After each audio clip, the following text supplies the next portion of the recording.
దేశంలోనే నాకు తెలిసి పెన్షన్లు అనేది ఎంత ముఖ్యమో, సామాన్య ప్రజలు పెన్షన్ పైన ఆధారపడే వాళ్ళు ఎక్కడ కూడా ఇబ్బంది పడకూడదని చెప్పి 30 రూపాయల పెన్షన్ నుంచి ఈరోజు 4000 రూపాయలు పెన్షన్ పెంచి ఈరోజు పేద ప్రజలని ఆదుకోవడానికి ముందొచ్చిన వ్యక్తి దేశవ్యాప్తంలో మొత్తం కూడా అందరికన్నా ఎక్కువ, అన్ని రాష్ట్రాల కన్నా ఎక్కువ శాతం పెన్షన్లు ఇచ్చేది మనమే అని చెప్పి ఈరోజు గర్వంగా కూడా మీ అందరు కూడా నేను తెలియజేసుకుంటున్నా.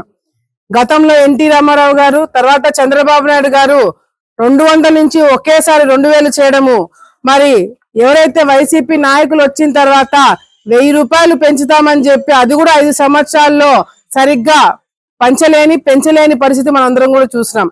చంద్రబాబు నాయుడు గారు మాట ఇచ్చిన ప్రకారం ఆయన అధికారంలోకి వచ్చిన మొదటి రోజు నుంచి కూడా అధికారులందరినీ కూడా పదగెత్తిచ్చి ఈ రోజు టైంకి ఒక రోజు 1వ తారీఖున ఒక రోజు ముందే పెన్షన్ పేదవాళ్ళ చేతిలో పెట్టడం అనేది కూడా నిజంగాంటే మేమందరం కూడా ప్రజల తరపు నుంచి ఆయనకి ధన్యవాదాలు తెలియజేసుకుంటున్నాము.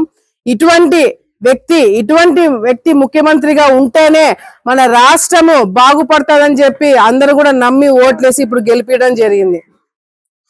గతంలో అధికారులు ఏ విధంగా వైసీపీ నాయకులు అధికారంలో ఉన్నప్పుడు పెన్షన్ 5వ తారీఖో 6వ తారీఖో 7వ తారీఖో వాళ్ళకి ఎప్పుడు అప్పు ముట్టితే అప్పుడు పెన్షన్లు ఇచ్చేవాళ్ళు. కానీ ఈరోజు ఎక్కడ కూడా వాలంటీర్లతో అవసరం లేకుండా కేవలం అధికారులు తలుచుకుంటే, ప్రభుత్వం తలుచుకుంటే, ముఖ్యమంత్రి తలుచుకుంటే ఈరోజు ఏ విధంగా 1వ తారీఖే పెన్షన్లు ఇవ్వడమే కాకుండా పంచడమే కాకుండా అధికారులకి జీతాలు కూడా 1వ తారీఖు రావడం అనేది కూడా గత 5 సంవత్సరాల్లో కూడా ఏ అధికారి కూడా చూడలేదు. ఈరోజు గోకులాలు కూడా ఎవరైతే గ్రామాలలో గోకులాలు కావాలని చెప్పి అప్లై చేసుకున్నారో వాళ్ళందరికి కూడా అన్ని ఎంక్వైరీ చేసి గోకులాలు కూడా ఇవ్వడం జరుగుతుంది. ఏ విధంగా రోడ్డు మీద పడ్డారనేది కూడా మనం గమనించినాం. ఈరోజు చేతగాని ముఖ్యమంత్రిగా జగన్మోహన్ రెడ్డి గారు పేరు తెచ్చుకున్నారు, చేతగాని ఎమ్మెల్యేలుగా గతంలో వైసీపీ నాయకులు పేరు తెచ్చుకున్నారు.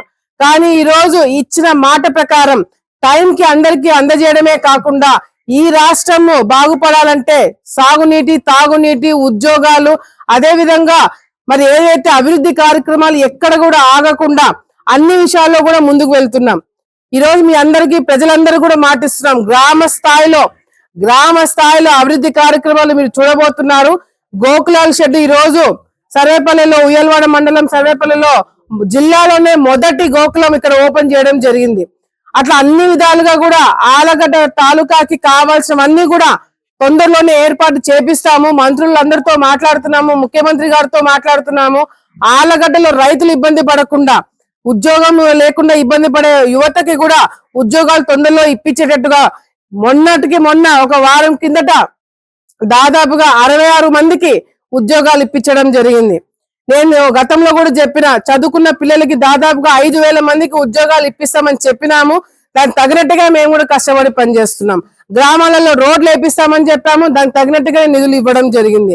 ఇంకా వచ్చే రోజుల్లో ఇల్లు కావచ్చు, పెన్షన్లు కావచ్చు, రోడ్లు కావచ్చు, ఏది స్థలాలు కావచ్చు, అన్ని విధాలుగా కూడా ప్రజలకు అందుబాటులో ఉండి పనిచేసేదానికి మేమందరం కూడా కృషి చేస్తామని చెప్పి కూడా సందర్భంగా తెలియజేసుకుంటూ, అభివృద్ధి విషయంలో ఎక్కడ కూడా కాంప్రమైజ్ కాకండి, అందరికీ పనులు చేయండి.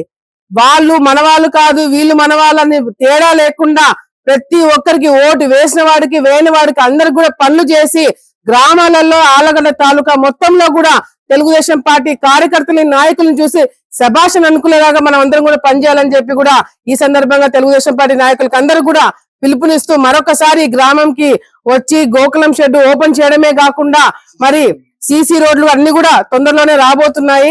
మరి పెన్షన్లు అన్ని కూడా ఈ రోజు కొంతమందికి పెన్షన్లు కూడా పంచడం జరిగింది. తొందరలోనే వచ్చే రోజుల్లో కూడా అన్ని అభివృద్ధి కార్యక్రమాలు చేపిస్తామని చెప్పి కూడా ఈ సందర్భంగా తెలియజేసుకుంటూ, ముఖ్యంగా ఉయ్యలవాడకి ఏదైతే లిఫ్ట్ ఇరిగేషన్ ఒకటి కావాలని చెప్పి గతంలో ఒక ప్రపోజల్ ఉంది, అది కూడా ప్రభుత్వం దృష్టిలో మేము పెట్టడం జరిగింది. దాదాపుగా 2 లేదా 3 కోట్ల రూపాయలతో పని అయిపోతుందని చెప్పడం జరిగింది. అది మంత్రి గారితో, కలెక్టర్ గారితో మాట్లాడి వెంటనే ఆ పనులు కూడా మొదలు పెట్టిస్తామని చెప్పి కూడా ఈ సందర్భంగా రైతులకందరూ కూడా భరోసా ఇస్తున్నాము.